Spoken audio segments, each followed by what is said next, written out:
Mudah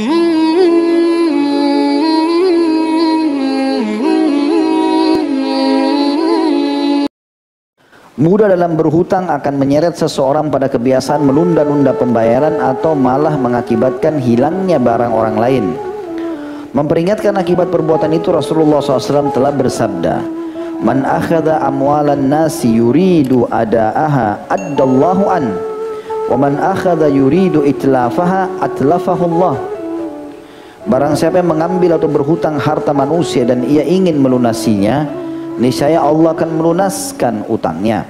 Dan barang siapa yang mengambil atau berhutang dengan keinginan untuk merugikan atau tidak mau membayar, niscaya Allah benar-benar membinasakannya. Artinya dia akan susah hidupnya, malah akan utang lagi sama orang lain, makin banyak permasalahan yang dia hadapi. Hadis ini riwayat Imam Bukhari jilid 5 halaman 54. Kata beliau, banyak orang meremehkan soal utang piutang. Mereka menganggapnya masalah sepele.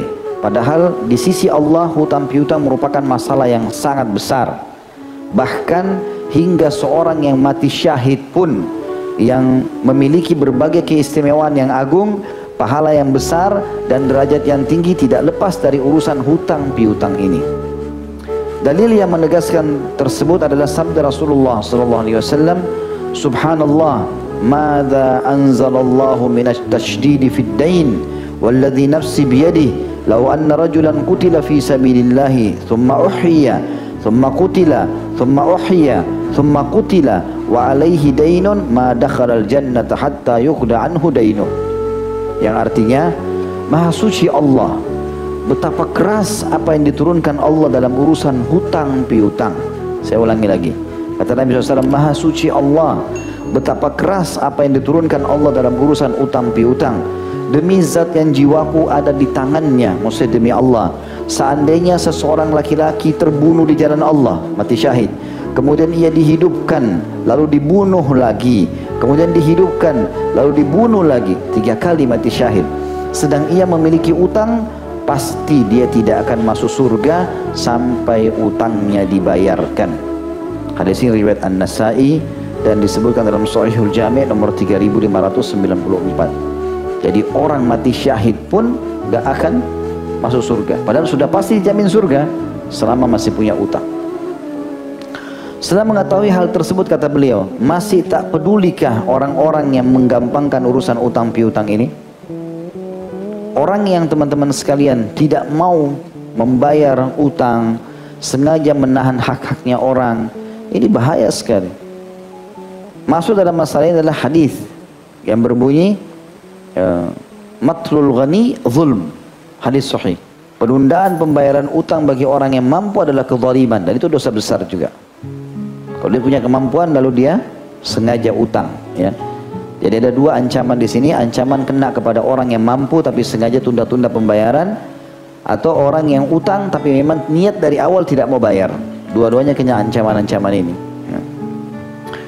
Kalau orang sengaja menunda-nunda tidak mau bayar atau dari awal niat tidak mau bayar, maka dia berarti masuk dalam kategori memakan harta haram. Ya. Selain dia berbuat kezaliman, dia masuk memakan harta haram. Dan di situ Syekh Muhammad menekankan di bab setelahnya, beliau mengatakan, orang yang tidak takut kepada Allah tentu tak peduli dari mana ia mendapatkan harta dan bagaimana ia menggunakannya. Yang menjadi pikirannya siang malam hanyalah bagaimana menambah simpanannya meski berupa harta haram, baik dari hasil pencurian, suap, merampas atau ghasb, pemalsuan, menjual sesuatu yang haram, kegiatan ribawi, memakan harta anak yatim atau gaji dari pekerjaan haram seperti perdukunan, pelacuran, menyanyi, korupsi dari baitul mal umat Islam, atau harta milik umum, mengambil harta orang lain secara paksa, atau meminta di saat berkecukupan atau berhutang, ya. Lalu dengan harta haram itu ia makan, ia berpakaian, berkendaraan, membangun rumah atau menyewakan, melengkapi perabot rumahnya serta membuncitkan perutnya. Padahal dengan hal-hal itu sudah cukup diancamkan oleh Nabi SAW dalam hadis riwayat At-Tabarani, dan ini hadis sahih di jilid 19 halaman 136. Kata Nabi SAW, kullu lahmin nabata min suhtin fannaru awla bihi.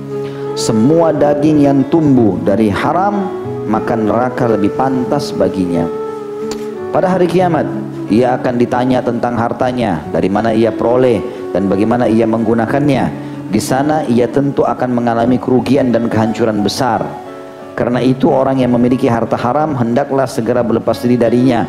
Jika merupakan hak sesama manusia, maka ia harus segera mengembalikannya kepada yang berhak dengan memohon maaf dan kerelaannya.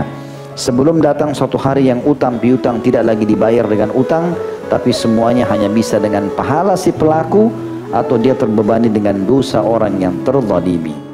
Mari kita sama-sama selalu follow dan juga tentu lakukan pada semua channel-channel dakwah yang baik yang menyebarkan agama Allah Subhanahu wa taala, karena hak itu kebenaran bila dijunjung tinggi dan dipertahankan tentu batil akan hilang.